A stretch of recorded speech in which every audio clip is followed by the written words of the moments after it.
तो उसका तो लाज रखो। अपने भगवान के, भगवान सब कुछ देंगे, कोई चीज का घाटा नहीं करेंगे।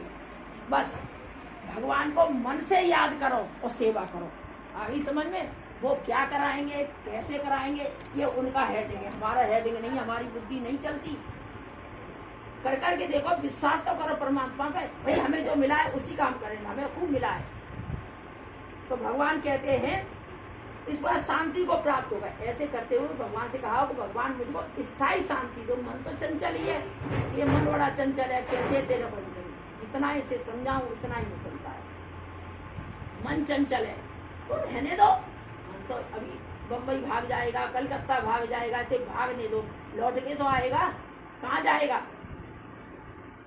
इसलिए इस मन को भगवान की शरण आ गए, हे भगवान मुझे कुछ नहीं चाहिए, मुझे स्थायी शांति चाहिए।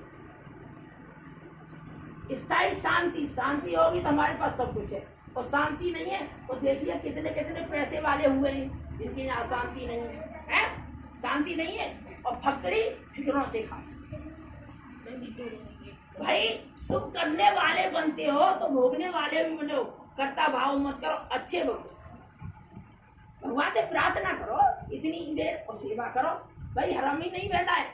अब समय कैसे व्यस्त करते हो सत्संग में, किसी के पास आधा घंटा बैठने का टाइम है नहीं है। तो बोले ऐसे दाता को बार बार प्रणाम करो और सत्य का साथ करो, छल कपट छोड़ो, तेरी मेरी छोड़ो, और सबसे प्रेम करो और सहयोग करो एक दूसरे का। कोई किसी की परेशानी हो तो धन से भी करो, मन से भी करो, तन से भी करो। बहुत खा लिया, खा खा के तो भ्रष्टा है और पेन पेन की बूदड़ है, किसी दूसरे के काम आओ है तो मनुष्य तक है। ये मनुष्य के जो चमड़ी है मर जाएगा, किसी काम नहीं आएगी। पशु का शरीर तो भी काम आता है, बोल देता है, आगे समझ में, ये शरीर किसी काम का नहीं आएगा। तो भैया हम संसार में आए तो अच्छे कर्म के जाओ, ये नेकी के कर्म कमा जा रहे इस दुनिया से जाने वाले। जाना तो है ही है, निश्चित कर लो, तो अच्छे कर्म करके न जाओ। इस समय पूरा भैया बोलेंगी, आज का होली का उत्सव है, वाणी को विराम देते हैं। बोलो सद्गुरु भगवान की जय।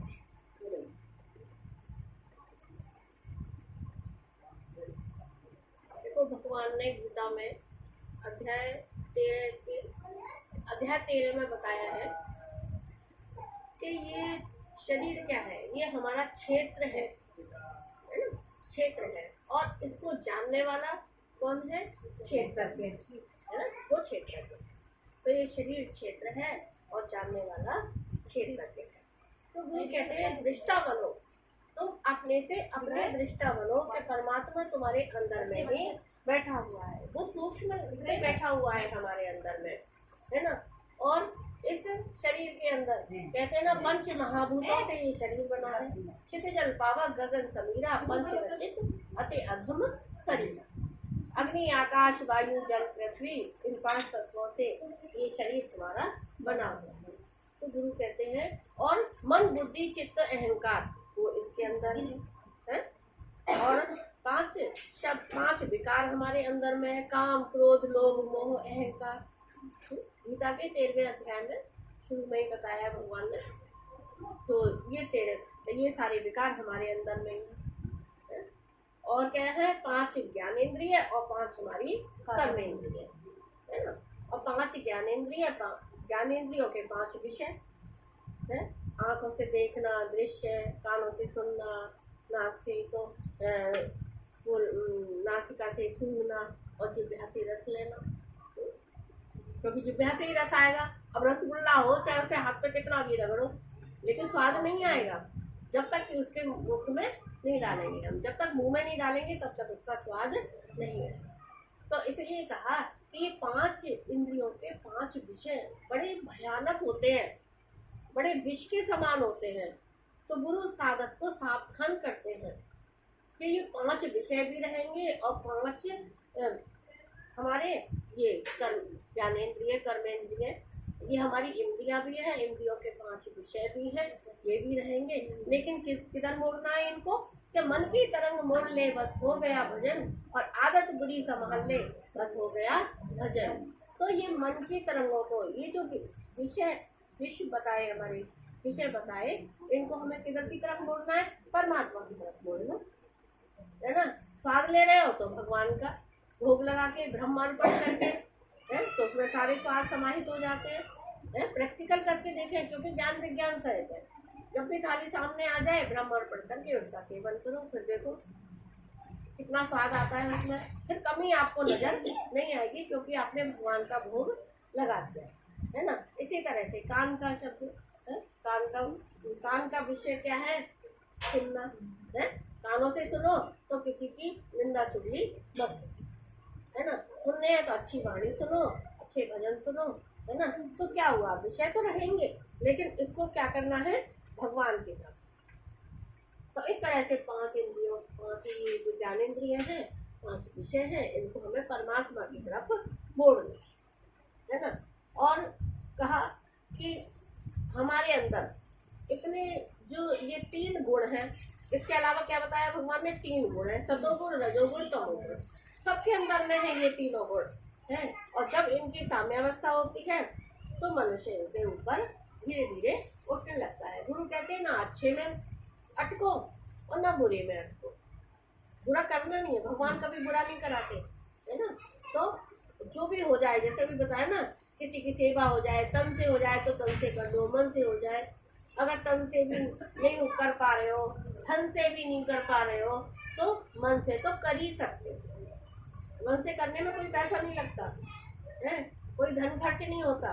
मन से भगवान सबका भला कर रहे, तो कहते हैं भगवान सबका भला करे, है ना।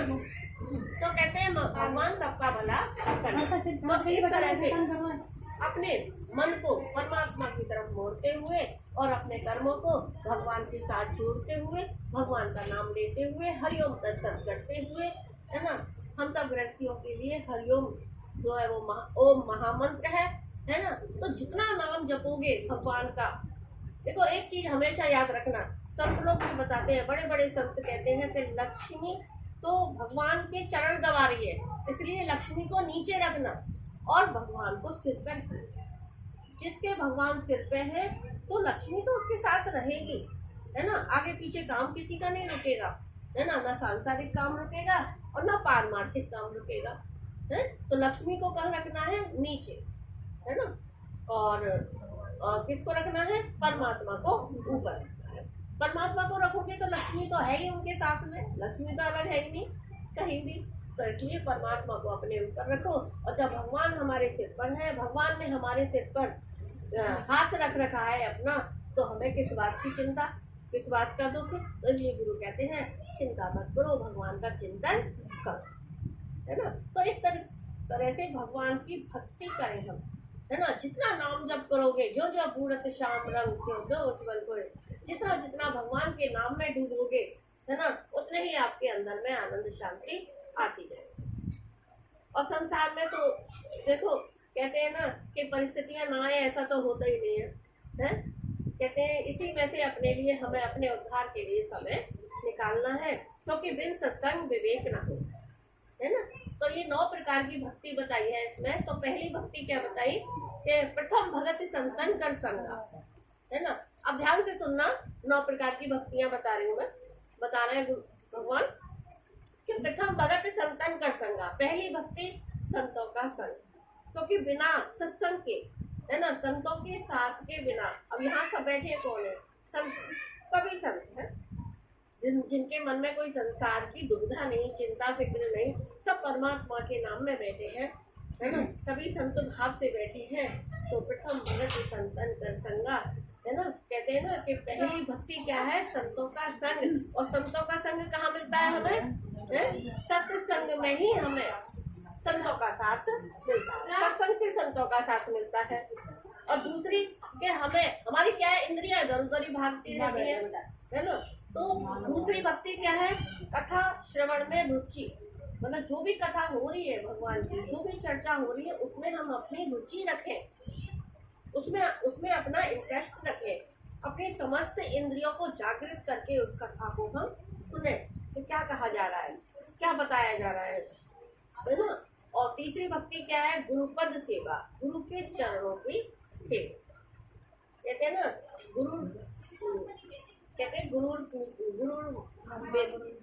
गुरुर ब्रह्मा गुरुर विष्णु गुरुदेवो महेश्वरा गुरु साक्षात परब्रह्म तस्मै श्री गुरुवे नमः। गुरु क्योंकि हमारे साक्षात परब्रह्म है, उनके चरणों की सेवा है ना।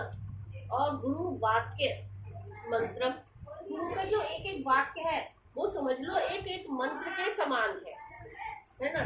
और ध्यान किस का करना है? गुरु का ध्यान करना है ना। गुरु के चरणों का ध्यान करना है। गुरु की वाणी के जो एक एक शब्द है वो हमारे लिए मंत्र के समान है। गुरु कहते हैं कि एक मंत्र में देखना आप कितना फिर आपको आनंद शांति मिलेगी, है ना। तो क्या करना है? गुरु पद सेवा। तीसरी भक्ति। चौथी भक्ति है कि किसी की निंदा मत करो। गुरु कहते हैं कि जो भी कथा सुनो मन से कथा सुनो, है ना। मन से कहा है कथा श्रवण करना, अच्छी तरह से भली प्रकार से कथा को श्रवण करो। जो भी भगवान की चर्चा करी जा रही है उस चर्चा को सुनो और किसी की भी निंदा मत करो। भगवान ने कहा है ना, मोह कपट छल छिद्र ना भावा निर्मल जन मन सो मोहि पावा। भगवान अंदर से भी शुद्ध पवित्र बनो, बाहर से भी शुद्ध पवित्र बनो। ऐसे नहीं अरे भैया गंगा नहाया है, कुंभ नहाया है पवित्र, ऐसे पवित्र नहीं होंगे जब तक कि हमारे मन से वो कलुषित भावनाएं नहीं निकलेंगी, गलत भावनाएं नहीं निकलेंगी, तब तक हमारा मन शुद्ध नहीं होगा, है ना। और मन शुद्ध किस में होता है? इस त्रिवेणी गंगा यमुना सरस्वती से सत्संग नहीं है ना। ज्ञान योग भक्ति योग कर्म योग तीनों योग हमारे लगते हैं तो सत्संग में, इसमें इस त्रिवेणी में स्नान, सत्संग रूपी त्रिवेणी में स्नान करने से हमारे जन्म जन्मों के हजारों जन्मों के पाप नष्ट हो जाते हैं, है ना। तो इसलिए इसमें स्नान करना बहुत जरूरी है। घूमो फिरो जाओ गंगा स्नान करो, बहुत अच्छी बात है। जो शरीर से आपके हो जाए बहुत अच्छी बात है, लेकिन इस त्रिवेणी में स्नान करके ही हमारा कल्याण होगा, अन्यथा कहीं भी चले जाओ हमारा कल्याण नहीं होगा। इस तरह से फिर पांचवी भक्ति है विश्वास। जो गुरु हमारे मंत्र दे रहे हैं उस पर विश्वास करो, है तो विश्वास करना। छठी भक्ति है सखा भाव, भगवान से अपनापन जोड़ना। भगवान तुम मेरे हो और मैं तुम्हारा, है ना। कोई सखा के रूप में भगवान को, है? और सातवीं भक्ति क्या है? दास्य भाव, कि भगवान तुम मेरे स्वामी हो मैं सेवक हूँ। अगर ऐसे अच्छा लगे तो ऐसे भक्ति करो भगवान की। 9 प्रकार की भक्तियां बताई जा रही हैं। भगवान तुम मेरे स्वामी हो और मैं तुम्हारा दास हूँ। और जब दास हो तो 8वीं भक्ति में आ जाता है संतोष। जब आवे संतोष धन सब धन धूल समान। जब हमारे जीवन में संतुष्टि आ जाती है तो फिर कोई धन हमको सताता नहीं है, कोई अपेक्षा नहीं रह जाती। थोड़ा है तो थोड़े में ही हम अपने गुजर कर लेते हैं, है ना। और भगवान तो भूखा किसी को नहीं रखते। भगवान ने जैसी जिसकी व्यवस्था कर रखी है उसकी वैसी ही होती है। तो इस तरह से 9वीं भक्ति क्या है? हमारी समर्पण। हम पूर्ण रूप से अपना समर्पण कर दें, भगवान के प्रति हमारा पूर्ण समर्पण हो। भगवान तुम मेरे और मैं तुम्हारा। भगवान अब इतना सुंदर भजन गाया था कि भगवान तुम मेरे हो और मैं तुम्हारा, मैं तुम्हारे चरणों में ही लगा, है ना। भगवान तुम्हारा हाथ मेरे सिर पर हो और मैं तुम हमेशा तुम्हारे चरणों में ही लगा। तुमसे मैं भगवान अलग नहीं, क्योंकि आत्मा है सो परमात्मा है। इस तरह से अपने आप को जाने रहो, यही मेरा स्वरूप है। वास्तविक स्वरूप हमारा यही है, मेरा सत्यचित आनंद रूप कोई जाने नहीं, है ना। तो इस तरह से मेरा सत्य यानी हमेशा रहने वाला चित्त यानी ज्ञान स्वरूप और आनंद स्वरूप, ये हमारा किसका स्वरूप है? परमात्मा का स्वरूप है। और हमारे अंदर में जब परमात्मा बैठा हुआ है तो हमारा भी वास्तविक स्वरूप यही है। इसलिए हम भगवान का नाम जप करते रहे, जितना हो सके खूब नाम जप करो, है ना। नाम जप जितना करोगे उतना आनंद अपने अंदर में आएगा, मन को शांति मिलेगी। इसलिए चिंता मत करो, भगवान का चिंतन करो। कोई भी चिंता फिक्र करने की जरूरत नहीं है, भगवान सब की नैया को पार लगा। हरिओम। बोलिए सद्गुरु भगवान की जय।